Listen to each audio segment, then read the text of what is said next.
For Joni, she's here every Saturday. Like most women, we have a love-hate relationship. I love her, she hates me, but other than that. Good job, Joni. Open with a quick word of prayer. Dear Lord, thank you, Lord, for the day. Thank you, Lord, for the nearly 50 guys that have got up on a cold, snowy morning that you ordered and have made it here to Grant. So we appreciate those guys. Appreciate the young guys in the room here today also. Thank you for Jonathan and his willingness to share his powerful and great testimony and how you brought him through all of this. So we thank Jonathan for coming in to share today. And Lord, just be honored in this room, be with our families and friends and loved ones wherever they may be. And thank you once again for our military veterans that are here. So forgive us for our sins. We ask this in Jesus' name, amen. Amen. So real quick, if you're not on the email list and you want to get on the email list, see me later and we'll get you on the email list. I just write neatly. A lot of guys write things and I can't read that because I can't read my own handwriting. So make sure you just print that out neatly and we'll get you on the list. I want to welcome a lot of new guys here today. Randy Rader in the back corner. Haven't seen him in 40 years. Welcome, Randy. The guys from Nuevo Fitness here at this table. And we got a couple other new guys here. So welcome. Glad to have you here. It's great to see you. And then the usuals, us mutts, the usual mutts that come in. Just a great morning to have everybody here. We got a shout out to the young guys, Michael and Zeke. Hey, how about a nice round of applause for the young guys getting up early in the morning. Working on getting a commitment on a January speaker in February. We have a guy by the name of Tom Sheldon. Many of you guys have heard of Team Elmer up in the Traverse City region. And their construction company, roads, they do everything. Team Elmer sold out to Reith and Riley, but Reith Riley, they have a chaplain. They have 600 employees at Reith Riley, and he's the chaplain for the 600 employees. He is going to be here in February, and if I put and John Wingett from Nuevo, got powerful testimony also. He'll be here in March. Shout out to my daughter. If you see a girl in the room, most of you guys know who she is. My daughter, Ariel. She works for a company called Sherpa Leadership Group. They take care of all my social media, and it's crazy how it's growing. So this will be filmed today, and it'll be out on Cal's Corner Ministries. If some of you guys have what they call a suitcase, there's a thing, what do you call those things? QR code? Yeah, there's a QR code, but what do you call that? Jonathan, will you hold that up? Yeah, I know there's some in the Nuevo Fitness. There's one of those, you can click on that. That's the best and that'll take you to everything. So when I started this, it was just Grant Men's Ministries, and then after many years, Ariel and my buddy Phil, they said, you need to lump this into one thing. So now it's called Cal's Corner Ministries. So if you Google that, you'll find that. And we have all of our podcasts are on that. All of like Grant Men's Ministries, White Lake Men's Ministries, everything's now filmed and on that, and you can click on that and listen to it at your convenience. Speaking of that, Cal's Corner Ministries, most of you know that Ariel and Phil and I went to Iowa this past fall. We filmed 8 podcasts. Ariel did one with a girl out there. But one of those will be coming out today, and his name is Keith Mercer. Keith Mercer was born in Washington, D.C., murder capital of the United States. And he's seen his first murder at the age of 8, right in front of him on the sidewalk, first of many murders. Keith Mercer has an incredible story. He ends up playing football at the University of Nebraska with Tom Osborne, won a national championship. He now runs a performance, mind, body, spirit. It's called the Keith Mercer Performance Center. And he trains athletes. He's got over 100 athletes playing collegiate sports. He's 2 Olympians. But he trains athletes in mind, body, and spirit. That's going to be released today. And Keith Mercer, I'm trying to bring him here and lump him into about 3 or 4 speaking engagements. Powerful story.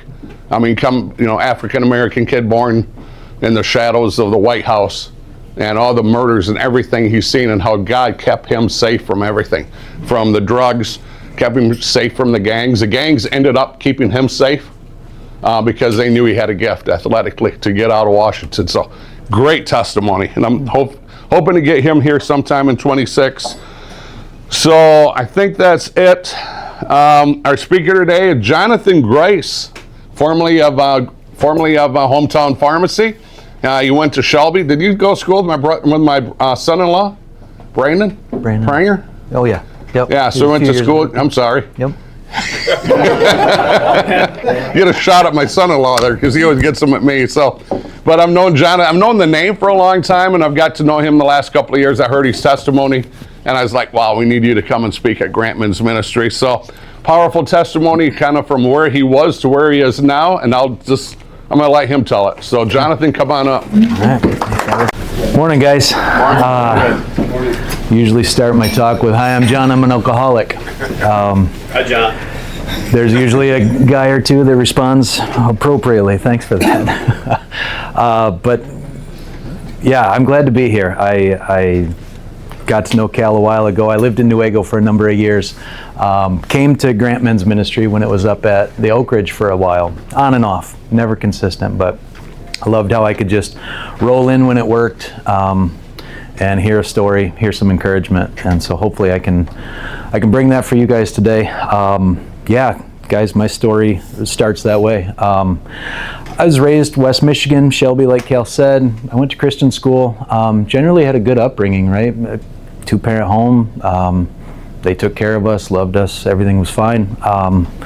Was known as Nice Grice in high school. And so I didn't think I was doing too bad, but I was never really okay with myself either. So I won a lot of medals wrestling and usually played football with the level above me, but all that was because I was overweight. I was the fat kid growing up. And so the medals that I did win, a lot of times it was because I was the only one in the weight class.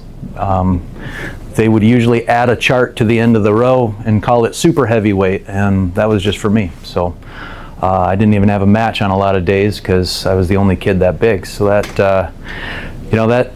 I admitted it to my forum guys again this weekend. That still sticks with me for some reason. That's a thing that I see myself as, even when others don't call me that anymore. But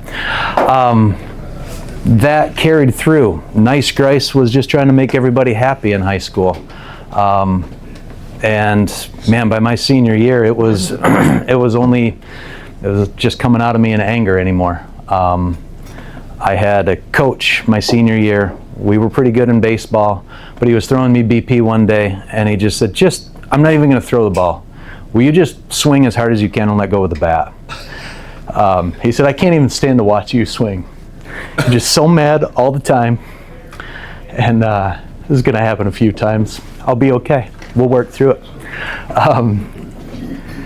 He said, I can't even stand to watch you swing. You just pissed off all the time. Just swing and let go. And I really did. Just let go of the bat, threw it as far as I could. But all the pressure, all of the frustration and anger was just, I didn't know when it would end, if it ever would, but all I knew was it just kept building. And that same semester, I dragged an axe out into the woods one day because I really thought I was going to fail my college English class and not graduate. One assignment went into the wrong bin, and I really believed she was going to give me a 0 on the thing because it wasn't turned in on time. And anyways, these are details that really don't matter, but they paint the picture of a really pissed off kid. At 18, when I graduated, just a couple days later, my brother turned 21, and we look a lot alike. And so I got his ID, and that meant the same summer I graduated high school, I turned 21 and had an ID in my pocket that meant I could buy my own beer. And that was not good. That was freedom that I'd never found yet, and I liked it. And so I went away to college. I'd done okay, so I got into the honors program at Ferris. I was on a pharmacy track. If I could keep my honors status, I had a guaranteed into pharmacy school. I didn't know if I really wanted to be a pharmacist, but that was the family business, and as you all can tell, I didn't know who I was, so I wasn't chasing any of my own dreams or passions. And so I thought that was pretty well laid out, and on I went. And my first semester was actually pretty easy. I had a lot of first-year college courses that I'd already taken in high school. They didn't honor my credits that was dual enrolled, and so I had to retake Calc and Chem and just some classes I'd already taken, and so I Dean's listed, hardly studying, and drinking consistently. And so that was kind of the beginning of a bad course. Was, well, I can drink 3 nights a week and still make Dean's List. Let's try 4. And so that just kind of encouraged or expedited the alcoholism. By the end of my freshman year, I'd already gotten 2 transporting open intoxes. I laughed to my friends. I never got an MIP because I was always the one driving. And so I got 2 transportings. I went to school a virgin and came back in the double digits, and went, I don't think this is, I don't know, there's some symptoms here I'm not okay with, but every time I tried to look inside myself, I just didn't like what I saw, and we went out drinking again. And that pattern just continued. As long as I could stay in school, I guessed this must be the path that I just stay on, and that's what this looks like. And maybe I just have bad luck. I get caught and other kids don't. So the law kept giving me opportunities to make a change. By my 5th year of school, I'd had 5 misdemeanors. I'd been booked from Oceana, Newaygo, and Mecosta County, and I didn't bring it in with me, but I've still got the slip. I shared it with my forum guys this weekend. We had a forum retreat, and we all shared an item of significance, and I still have the bond slip from the last time I was in jail. And so I was able to pass it around and just, it's evidence. They didn't need to see it, but it was a bookmark for me in my Bible for a long time. And the first years it was there, it was really self-flagellation. It was admittedly, it was see what that got you, don't do that again, that's bad. And now it's just, it's a token, it's a testimony of where I've come from. Anyways, get back on track. The last time I got booked, nothing special. I'd gotten in a fight after closing down a bar, and they picked us up, disorderly conduct, and off I went. But I had already been on lifetime judicial probation through Ferris. I'd gotten pulled out of lab one day by the cops for something else. And so I'd already worked through the Ferris judicial system. They'd already done the counseling and had me on lifetime probation, which meant anything else you do wrong, you're kicked out. And then it was Ferris DPS that booked me downtown. And so pretty sure that meant it's going to find its way back through the Ferris state system, and that's the end. And never did, and I still don't know why. Absolutely, yeah. Thank you. The somewhere or another, I got referred over to the Health Professional Recovery Program. So Michigan has a HPRP program for healthcare professionals that have problems. Whether they find themselves handling too many narcotics and get caught in that, or whatever the situation is, if you go through that system, go through the process of that, and comply with all the terms of your contract, there's no penalties or further actions against your license and whatnot. So I didn't have a choice. The way I looked at it of, okay, this is a different form of jail, but I don't really get an option here. I have to. And so I went into HPRP just fighting it. It was just one more court-ordered thing I had to do, right? I'd already been through the driver's re-education and the counseling process with the different misdemeanors and things, and so I thought this was just one more thing I had to check the box and complete. Wasn't expecting any life change out of it, but 3 months into it, my Uncle Tim died, hit by a drunk driver, and it rocked all of us, of course. Not far from here.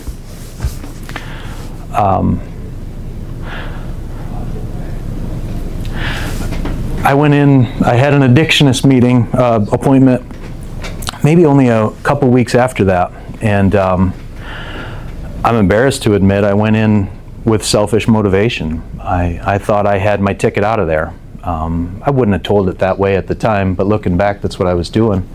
And I basically said to him, this is devastating. We're all really sad. I'm never drinking again. He was just hit by a drunk driver. So you can discharge me at this point. I probably don't need the process or the program anymore. And he just laughed. He didn't buy an ounce of my bullshit.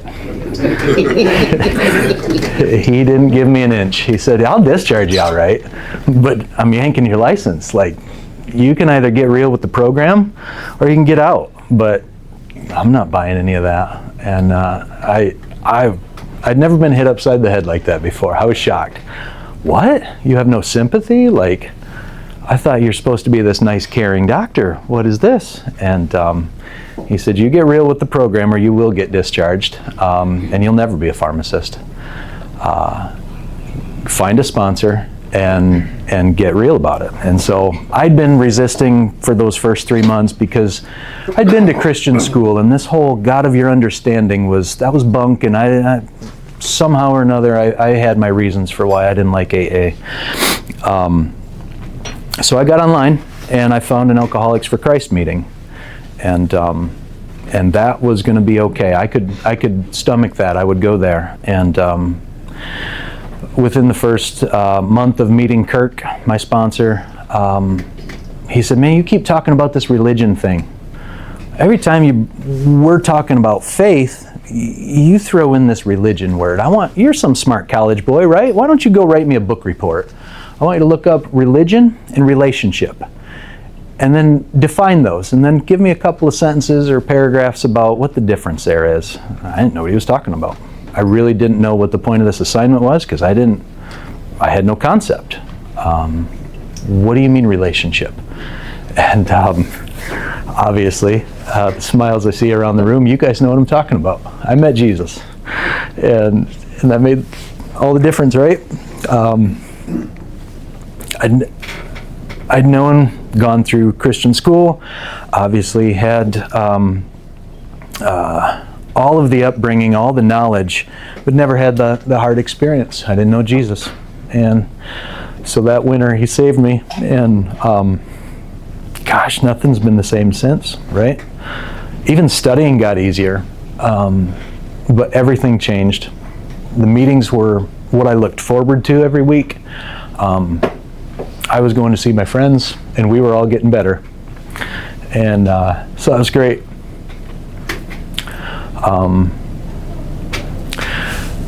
Everything from that point has felt like that's my story. And I just walk this out, and I can 12-step guys, share my experience, strength, and hope, and help other people find this Jesus that I know. A lot of blessings came from that. I ended up graduating pharmacy school. I passed my boards on the first try, which was impressive, I thought, because I had to retake a number of classes going through school. I wasn't obviously a very good student. But, I met my wife. She still has never seen me drink. It's been 17 years this year. And so I have had a lot of blessing ever since then. Obviously, it's all him, and walking with him, walking this out has just been, he's given me so much that all I want to do is give it back to him. And so we've been married 13 years. I shouldn't have that catch, sorry guys. Been married 13 years, I got 4 kids. I worked my way through the ranks at Hometown. I was from immediately graduating pharmacy school, I was a pharmacy manager for Walgreens. I took over a store when everybody else starts out floating and then goes to a staff role. I was fortunate enough to step right in as a pharmacy manager in a location for them. I was still under contract, so I was doing breathalyzers before I punched in, but yet I was the one that was supposed to be in charge of the pharmacy. So I've been entrusted with a lot, had a lot of neat opportunities from being on boards in pharmacy or in nonprofit, I've been able to see God work in really cool ways. He's definitely shown himself in a lot of different situations. And so I'm not wrapping up here. It's way too early to wrap up. So what's he doing winding this down right now? Well, I really thought that was going to be my story. And I mentioned all of these blessings, and I just want to be giving it back to him. That became my motivation. That was my mission in life. Was okay. I never really loved pharmacy, but if I can do that and be a light through it, absolutely, right? Yep, you be a light, you bring that to work every day, and that makes it your mission field. But also, if I can be a vessel of funding ministry, then that's a next level, or that's a next good, I think. So that's when money started to become a motivation. Money was a goal, and it was a scoreboard, and it was a metric that my brain could process and work towards. And I didn't see really anything wrong with it, because I thought I was more than tithing. I was fueling different ministries and things like that. And so this must be a good thing. And yay, Jesus, you bless it and I'll give it back to you. Let's go. And the meltdown came after COVID. We made it through COVID. Profits slipped, but nobody knew what was going on. Everything was going upside down and then back again, and so it was just a matter of weather the storm, we thought. And but then the next year they stayed down, and the next year they went down a little further. And pharmacy, you guys can see, if you watch any headlines, you'll see Rite Aid. Actually, now you just see a tombstone, I think. But there's struggles in pharmacy. It's quickly turning into a commodity. And the service component has been missing for a lot of years, and so we got a whole mess over there. But in retail pharmacy, we felt that strain, and so as profits start to slip, buy-sell process doesn't work, and all the metrics that were based off of declining margins start to not pencil anymore, and so it was a crisis. What's going on, Lord? Why aren't you blessing this? And it started to become more than money. It was simple projects, things that I used to see routinely either work out, or something else would come in and you'd go, all right, that might have been a God thing. He just sort of made that all go, made it work. All of a sudden I was fighting uphill with one hand tied behind my back, it felt like. And so struggling with what's going on. I wrestled a lot through 22 and 23 because I really felt like I'd failed, not just in business. I'd failed him somehow. He removed the blessing. I was fighting something I couldn't see, and I thought the only problem must be me. Where have I strayed? What have I not gotten right here, Lord? And I don't think he gave me a real clear answer real quick, but it was dark. As money didn't work, and that was the only scoreboard I knew. One day after Monday meetings, I didn't know what to do. I just left the office and went out driving. Found myself at the shack. A lot of you guys probably remember Marv. And I just said, Marv, can I go sleep on your couch? Can I go into the swan room for a bit? I miss Marv. He just said, yeah, come on in. So I went back there with my laptop and my Bible. I didn't know what I was really looking to accomplish back there, but a nap was all I got. And I slept in the swan room for an hour or so. Didn't feel right staying because I knew I wasn't really working on anything, so I left. Went out for a long drive, and the back roads and the places don't matter. All you need to know is it was a long gravel road, dark in the woods, and pistol in my hand, not just in my console, but in my hand, looked good.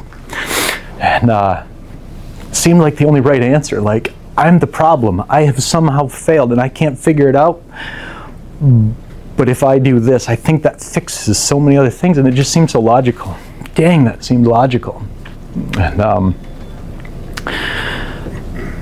so obviously Lord didn't let that happen. I can't even explain if there was a moment or what went through my head that kept that from happening, but knew I needed to make a change, knew nothing on the other side of the contracts at work was going to change, and so basically as guns were, and now figuratively, right, but guns were pointed at each other, as I tried to say, is there a next for me or is there not?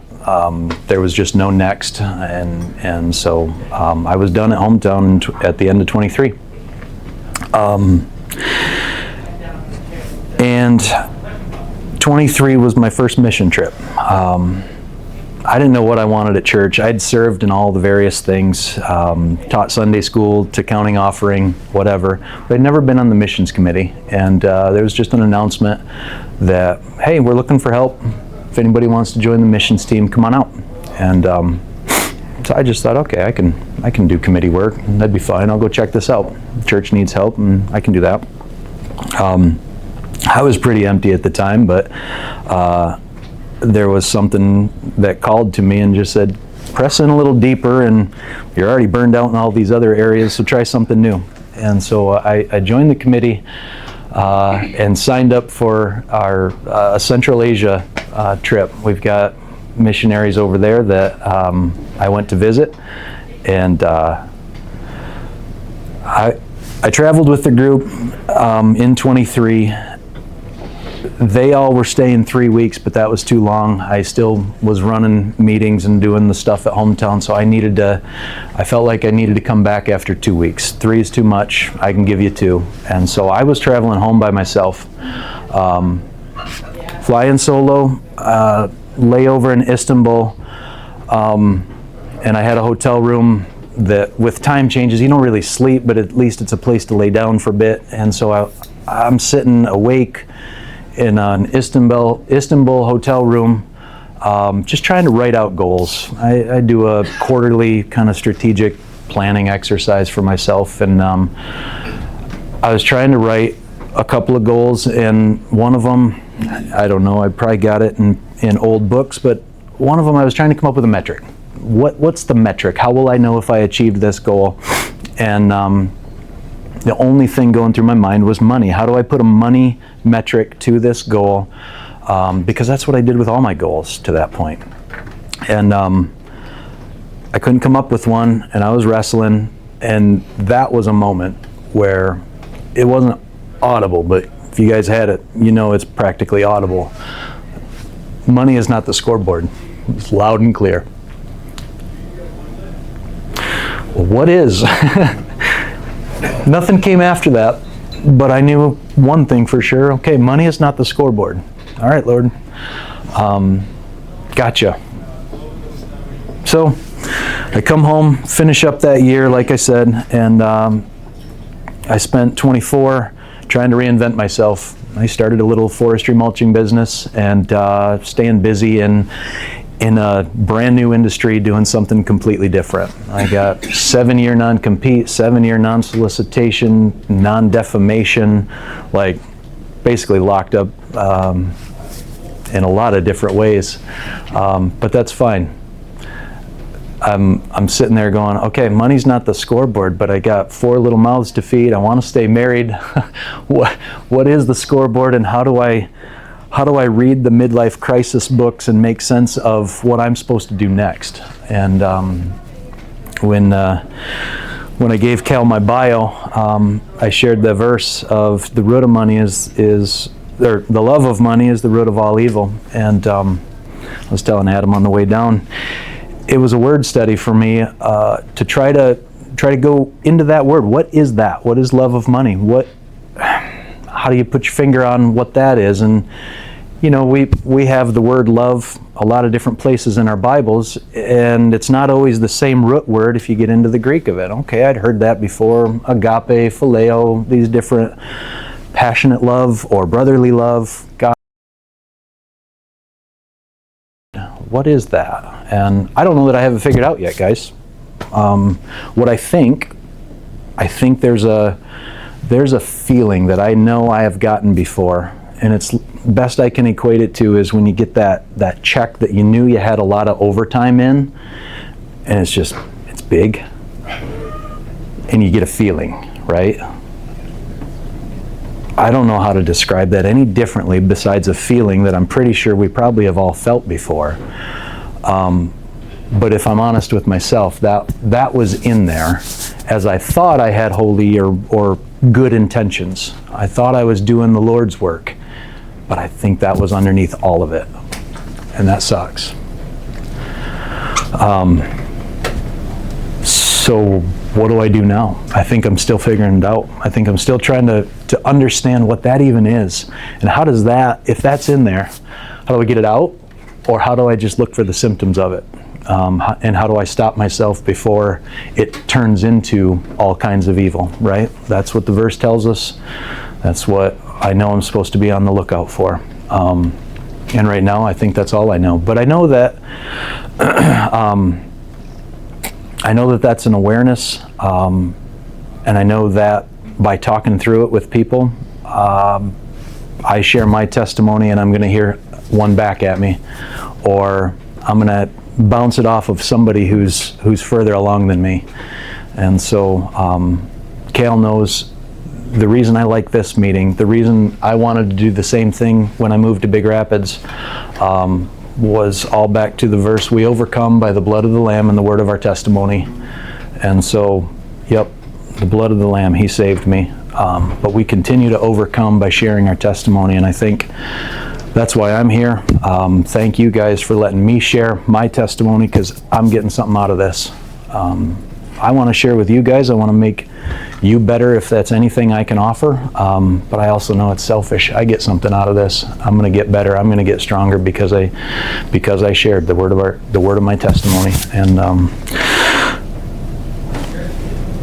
I don't know where I'm at anymore, but I think that's the end, guys. That's where I'm at today. That is about all I know, and hopefully if anybody's got any advice for me, please find me. I'd love to hear it. I'd love to know a little more. So, yeah, happy to take any questions. Is there anything I can